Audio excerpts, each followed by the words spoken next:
কোনোভাবেই যেন ছাত্রদেরকে আসলে শান্ত করা যাচ্ছে না। কারফিউ, পুলিশ, বিজেপি, র্যাব, শত শত হত্যা, হাজার হাজার গ্রেপ্তার, মুখ চেপে ধরা, ফোনের মধ্যে একটা ছবি পাইলে গ্রেপ্তার, আপনি হেলিকপ্টার দেখা ছাদের থেকে হাত নাড়াইছে এই ছেলে গ্রেপ্তার, ফেসবুকে একটা স্ট্যাটাস দিয়েছে সেও গ্রেপ্তার।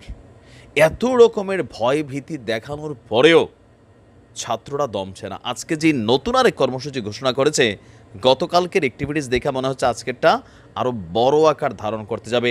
ডর ভয় পোলাপানগুলো যখন ভুলেই গেছে আসলে ছাত্রদের যে শক্তি, ইতিহাস সাক্ষী কখনোই দমন পীড়ন, লাঠিচার্জ, টিয়ারশেল, বুলেট এগুলা কখনোই এই আন্দোলনকে দমাইতে পারবে না। আমার মনে হয় যে এখনও এই বিষয়টাকে যেভাবে ডিল করা দরকার সেইভাবে ডিল করা হচ্ছে না। নতুন করে যদি আবারও দুই একটা ছাত্রের লাশ পড়ে যায় অথবা আইনশৃঙ্খলা বাহিনীর একটা ক্ষতিগ্রস্ত হয়ে যায়, তাহলে পরিস্থিতিটা কিন্তু আবারও বুমেরাং হবে। গতকালকে আমরা দেখেছি বাংলাদেশের বিভিন্ন জায়গায় সাধারণ ছাত্রছাত্রীরা যেই জাস্টিসের জন্য যেই তারা মার্চ করেছে, সেখানে ব্যাপক ধাওয়া, পাল্টা ধাওয়া, গ্রেপ্তার, অনেকে প্রশংসিত হয়েছেন, অনেকে নিন্দিত হয়েছেন পুলিশের মধ্য থেকেও, অনেক কিছু আমরা দেখেছি। তো এই সকল কিছুর পরে চলমান আন্দোলনের মধ্যেই গতকালকে এই সকল ঘটনার জের ধরে ছাত্ররা নতুন আরেকটা আজকের দিনের জন্য ঘোষণা দিয়েছে কর্মসূচি, যেটার নাম হচ্ছে রিমেম্বারিং আওয়ার হিরোজ, মানে আমাদের যেই নায়করা ছিল তাদেরকে স্মরণ করা। এই কর্মসূচি ঘোষণা দিয়েছে বৈষম্য বিরোধী ছাত্র আন্দোলনের একাংশ। একাংশ শব্দটা একটু ক্লিয়ার করি।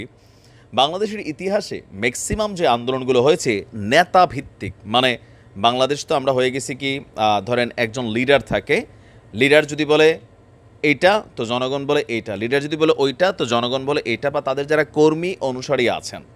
কিন্তু রাইট নাও 2024-এ আমরা যে ছাত্রদের আন্দোলন দেখছি বা বৈষম্য বিরোধী আন্দোলন দেখছি, এখানে প্রত্যেকটা ছাত্র এক একজনই এক একটা লিডার।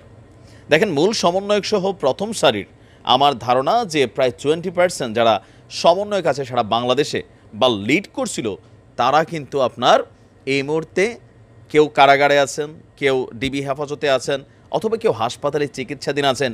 আবার অনেকেই আপনার সেটেলমেন্ট অথবা ভয়ে যেভাবে ধরে নিয়ে যাওয়া হচ্ছে, সেখান থেকে তারা ঘোষণা দিয়েছে যে তারা আন্দোলন প্রত্যাহার করেছে। কিন্তু প্রত্যাহার কারা করছে? যে 6 জন বৈশা বক্তব্য দিচ্ছে, এই 6 জনই। বাকিরা আবার সেই ইউনিভার্সিটি থেকে স্পষ্ট বিবৃতি দিচ্ছে যে তোরা দালাল, তোরা বিক্রি হয়ে গেছিস, এরকম নানান ধরনের ট্যাগ লাগানো হচ্ছে। আসলে জীবনের মায়া সকলেরই আছে, ভয় পাচ্ছে। তবে ভয়কে জয় করে আজকে আবার তাদের যেই কি বলা হয় যে গতকালকে সন্ধ্যায় সংবাদ মাধ্যমে পাঠানো এক সংবাদ বিজ্ঞপ্তির মাধ্যমে এই কর্মসূচির কথা জানিয়েছে বর্তমানে যিনি এই আন্দোলনের সহ সমন্বয়ক রিফাত রশিদ।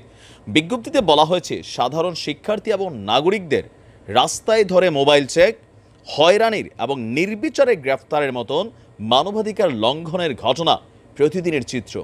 এছাড়াও আগামীর বাংলাদেশ গড়ার কারিগর, জাতির শ্রেষ্ঠ সন্তান, বিশ্ববিদ্যালয়ের সম্মানিত শিক্ষক মণ্ডলীর উপরেও ক্যাম্পাসের ভেতর হামলা করা হয়েছে। আমিও নিন্দা জানাই, ধিক্কার জানাই এই সকল কারণে যে একটা ঢাকা ইউনিভার্সিটির শিক্ষককে জিনিস লাঠি হাতে থাকে একজন সাধারণ কনস্টেবল, মেট্রিক পাস করে ইন্টার পাসও করে নাই, সে গিয়া শিক্ষকের গায়ে হাত দিচ্ছে, লাঠি চার্জ করছে, গালাগালি করছে। কত বড় বেয়াদব সে! এই ধরনের এগুলো এই কারণেই ওই কনস্টেবল পদে গেছে। দেখেন, বেশিরভাগ সময় এখনকার তো ট্রেন্ড চেঞ্জ হয়েছে, বাট আগের দিনে মানুষ বলতো যে যেসব পোলাপেন পড়ালেখা করে না ভালো করে, তোরা পুলিশে ভর্তি করাই দেবো, এরকমই ছিল। তবে এখনকার জেনারেশনের মধ্যে আইসা এই ধরনের চিত্র অন ফুটেজ, অন ক্যামেরা, আমি দেখছিলাম কালকে এক নারী পুলিশ একাই 10-15টা মেয়েরে পিটাচ্ছিল ক্যামেরার সামনে। এদের চিন্তা ভাবনা কি আমরা যাই করবো তাই সঠিক? আরে তুমি তো একটা মেয়ে, তুই মেয়েগুলারে গরুর মতন পিটাচ্ছ, তোমার যোগ্যতা আছে মেয়েদের কাছে দিয়ে যাওয়ার মতন?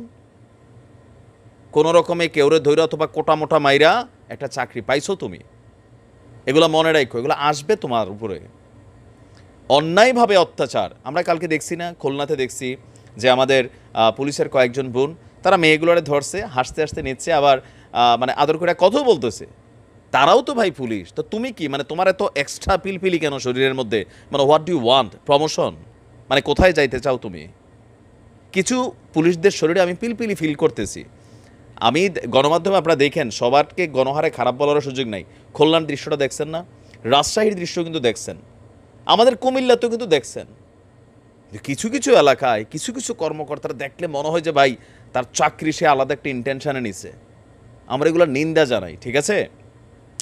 তো ঢাকা বিশ্ববিদ্যালয়ের লোক প্রশাসন বিভাগের শিক্ষক শেহরিন আমিন মোনামি এবং নুসরাত জাহান চৌধুরীর গায়ে হাত তোলা হয়েছে গতকালকে। তো ছাত্ররা বলছে, একটা স্বাধীন দেশে এমন নজিরবিহীন মানবাধিকার লঙ্ঘনের ঘটনায় জাতির জন্য লজ্জাজনক। তবে জাতির আজকে লজ্জা নাই, কারণ আমরা লজ্জা শরমের ডোজ খাওয়া ফেলছি, ঠিক আছে। এমন ভয়ানক পরিস্থিতিতে আপনার তো ছাত্ররা কি কি কর্মসূচি ঘোষণা করেছে? নির্যাতনের ভয়ঙ্কর দিন রাতগুলোর স্মৃতিচারণ, শহীদ এবং নিহতদের নিয়ে পরিবার এবং সহপাঠীদের স্মৃতিচারণ, বৈষম্য বিরোধী ছাত্র আন্দোলনে হওয়া নির্যাতনের ঘটনা নিয়ে চিত্রাঙ্কন, গ্রাফিতি, দেয়াল লিখন, ফেস্টুন তৈরি, ডিজিটাল পোর্ট্রেট, শিক্ষক, শিক্ষার্থী, অভিভাবক, বুদ্ধিজীবী, পেশাজীবী, শ্রমজীবী, ব্যবসায়ী সহ সকল শ্রেণীর মানুষের প্রতি এই ছাত্র আন্দোলন বা বৈষম্য বিরোধী ছাত্র আন্দোলনের নতুন কর্মসূচিকে পালনে সর্বাত্মক অংশগ্রহণের জন্য বিশেষভাবে অনুরোধ করা হয়েছে। এছাড়া নিহতদের স্মরণে যে কোনো কন্টেন্টে আপনার হ্যাশট্যাগ জুলাই ম্যাসাকার, তারপর হচ্ছে হ্যাশট্যাগ রিমেম্বারিং আওয়ার হিরোজ ব্যবহার করে অনলাইনে এবং অফলাইনে প্রচার করতেও বিবৃতিতে বলা হয়েছে। মার্চ ফর জাস্টিস শেষে আজকে তাদের এই ঘোষণা। এখন এই ঘোষণাটা কি এই মুহূর্তে পজিটিভ না নেগেটিভ ভাই, সেটা ভাবার টাইম নাই। আপনি যদি দেখেন আজকে ছাত্রদের সাথে এই মানে বিষয়টাকে সাপোর্ট করা তারকাদের একাংশ কিন্তু আজকে মাঠে নামার ঘোষণা দিয়েছে। অভিনেতা মানে যারা শিল্পী, আমি মোস্তফা সরোয়ার ফারুকী ভাইকে অনেক ধন্যবাদ দিই। মানে ডিরেক্টর তো আসলে বোঝেন, আমরাও বুঝি। এই যে বললাম না, এতটুকু কথা যে বলি, এগুলোর জন্য আসলে সবাই টেনশন করে। তবে আমি ব্যক্তিগতভাবে কোনো সহিংস আন্দোলনের পক্ষে না। তবে হ্যাঁ, যদি আমার উপর আইসা ভাই আঘাত হয়, আমার পরিবারের উপর আঘাত হয়, তখন তো ডিফেন্সিভ মোডে সবাই যাবে। পুলিশ যদি আঘাতপ্রাপ্ত হলে গুলি চালানোর অধিকার আইন দিয়ে রাখে, তবে যে আইনটা যে ক্রাইটেরিয়াতে দেওয়া হয়েছিল সেটা কাদের বেলায়? যে পুলিশ যদি কোনো সন্ত্রাসী হামলার শিকার হয়। আমরা দেখছি কি এই মুহূর্তে, গতকালকের যে চিত্রগুলো আমি দেখছি, আমি ভাবতেছিলাম যে এত আলোচনা হচ্ছে, এত কিছু ঘটে যাচ্ছে, এর পরেও কিছু ওই যে পিলপিলানি টাইপের আছেন যারা, তাদের সেন্সের মধ্যে আসলে কী কাজ করে? আপনি আপনার দায়িত্ব পালন করেন, লাঠিচার্জ করতে পারেন একটা সিস্টেমে, বাট আপনি মন চাইলেও দাঁড়াতে থাপড় দিয়ে ফেললেন, আপনি লাঠি দিয়ে বাইরানো শুরু করলেন। সে কি শিক্ষক, নাকি সে ছাত্রছাত্রী, নাকি সে আম জনতা, আপনার বাপের বয়সের, নাকি আপনার ছোটো বোনের বয়সের, মানে কোনো কিছুই, নাকি আপনার সন্তানের বয়সের, ডাজেন্ট ফ্যাক্ট। মনে হয় যে একটা মিশন যেমনে হোক ধৈরা মাইরা ফাইরা নিয়া গাড়ির মধ্যে পুরাইতে হবে। কেন ভাই? আপনার কি এক্সট্রা প্রমোশন হবে নাকি না? মানে এগুলোর জন্য কোনো পার্সেন্টেজ আছে? অ্যাক্টিভিটিস দেখে অনেকের মনে হয় এরকম। উইথ ডিউ রেসপেক্ট আমি বলতে চাই যে এই ভূমিকায় যারা অবতীর্ণ আছেন তারাও কিন্তু মধ্যবিত্ত দরিদ্র ফ্যামিলির সন্তান। এই ছাত্রছাত্রীরা যে আন্দোলনটা করছে, এটার মধ্যে রাজনীতি ভর করার চেষ্টা চলছে, সেটা আমরা দেখতেছি। আমি এটার টোটালি বিপক্ষে। দেখেন আমি কেন বিপক্ষে? আওয়ামী লীগের বিকল্প আবার বিএনপি নাই দেশে। এই দেশে অনেকেই এখন আমাদের আন্দোলনটাকে ঘিরা যারা মনে করতেছেন যে ভাই আওয়ামী লীগ পতন করে বিএনপি এসে ক্ষমতায়, বিএনপি ওই দেশে ক্ষমতায় ছিল, রাজপথে এগুলো আমরাও দেখছি। হয়তো একটু কম ছিল, এখনও একটু বেশি। ছাত্রদের আন্দোলনের ইন্টেনশনটা একদিকে, আর এটারে সরকার পতন, শেখ হাসিনারে পতন, এই বিষয়গুলো দিয়া আন্দোলনের যেই ধারাটা এটারে নষ্ট করা হবে, আন্দোলনের যে গতিপথ সেটা নষ্ট করা হবে, শিক্ষার্থীদেরকে নানানভাবে হয়রানি করা হবে, রাজনৈতিক ব্যানার এবং লেবেলিং করে। আপনারা পোলাপাইনের পালস এখনও বোঝেন নাই। বিএনপি তো সর্বাত্মক ডাক দিছে পুরা রাজনৈতিক টিমটাম নেয়া, পুরা বাংলাদেশ নেয়া। তো ছাত্ররা একদিন আন্দোলন বন্ধ রাখুক, আপনারা একদিন মাঠে নামেন, তাহলে আমরা বুঝবো যে ঠিক আছে ভাই আপনারা যে সরকার পতন করেন। কারণ আমি আপনি বিদেশ বৈশা আমার পরিবার নিয়ে এখানে বসবাস করে, তবে আমার সন্তানরে ঘরের মধ্যে আটকে রেখা, আমার ভাইরে ঘরের মধ্যে আটকে রেখা, অমুকের ছেলে তমুকের ছেলে যারা রাস্তায় নামছে, মাঠে নামছে, তাদেরকে বলবো বাবা 10টা লাশ ফালাই দে, 10টা ইটা কর, ছাড়িস না, ঝাঁপাই পর। ভাই এগুলো আমি বলতে পারি না। যদি আমি নিজে দেশে যাইতে পারতাম, রাজপথে নামতাম, যদি কইতাম আমি আছি তোমরা ঝাঁপাই পড়ো, তাইলেও বুঝতাম। এখন আমি তো এগুলোতে নাই, আমরা বলতে পারি, তবে এমন কোনো কুবুদ্ধি দেই না যে গ্রামীণফোনের টাওয়ার ছিঁড়া ফেলো, ওইটা জ্বালাই দাও, ওইটা পোড়াই দাও, এগুলো না। এগুলা পলিটিক্যাল ইন্টেনশন থেকে একটা শ্রেণী কিন্তু করতেছেন। এতটুকু সেন্স আবার পোলাপানের আছে, দেখেন নাই? গত 2 দিন ধরে ফেসবুকে কিছু অ্যাক্টিভিটিস আপনারা দেখেন নাই? দেখেন। আমার কিন্তু যে ছাত্ররা যে আন্দোলন করতেছে, সেই আন্দোলনের যে লক্ষ্য, প্রধানমন্ত্রীকে সরি বলা দরকার হলে সরি বলবে উনি, জাতির স্বার্থে বলা উচিত, যেহেতু ছাত্ররা ডিমান্ড করছে।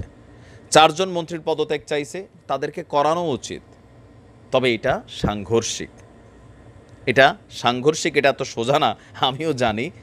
তারপরেও দেখা যাক পরিস্থিতি কোন দিকে যায়। তবে কোনোভাবেই এটাকে পলিটিক্যাল মুভমেন্টে নেওয়া, সেটার দিকে মানে যাইতে চাইলে আরেকটা হার্ড লাইন আসবে, তাই না? এটাই হচ্ছে বাস্তবতা।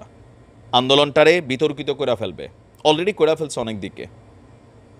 তো যাই হোক, আমরা আমাদের আইনশৃঙ্খলা বাহিনীর প্রতি আমরা আশা করব যে আপনারা ধৈর্যের সহিত আপনারা বিষয়গুলোকে মোকাবেলা করবেন। অতি উৎসাহী ভূমিকায় যখন যাচ্ছেন, আপনি 2-1 জনের জন্য পুরো কমিউনিটির বদনাম হচ্ছে। ভালো থাকুন। আসসালামু আলাইকুম।